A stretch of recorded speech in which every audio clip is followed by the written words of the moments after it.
li Husi Conselho Ministro aprova projeto decreto-lei com o Estatuto Pessoal Serviço Nacional Inteligência CNI. Quarta-feira, Loro Lima, fulang Abril, tina rihun rua ronulure sintolo.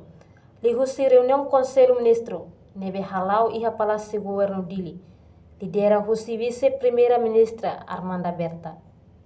Ministro Presidência Conselho Ministro, Fidelis Manolete Magalhães informa, projeto decreto-lei ne, hanesan parte ida iha processo reestruturação organizacional do Serviço Nacional Inteligência ne importante hodi lori cultura fon nebe rigor no qualidade, cumprimento missão instituição ida hodi hasoro.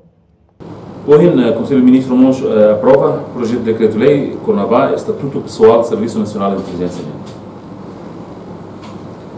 O projeto de decreto-lei nessa parte do processo de reestruturação organizacional do SNI.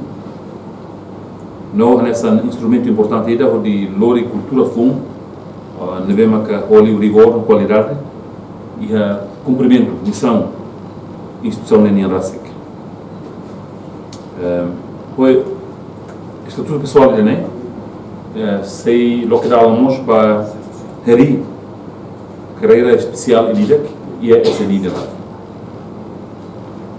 Então, a turma é regime remuneratório, nós regime disciplinar, devemos que se aplica ou de gerar a instituição SNI.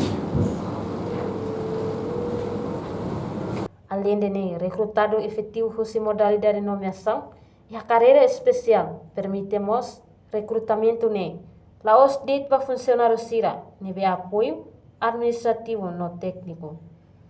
Mas bem, nessa Husi nomeação Husi Emacelo, hanessa especialista civil militar, no polícia, ba destacamento e âmbito regime geral, função pública nian. Reportagem Marquita da Silva, Televisão Timor Post.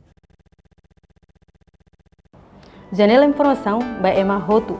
Atuheta informação atual diakliu kita haluha haneham botão subscribe, like, halo comentário no fahetutang ba media sosial Hotu.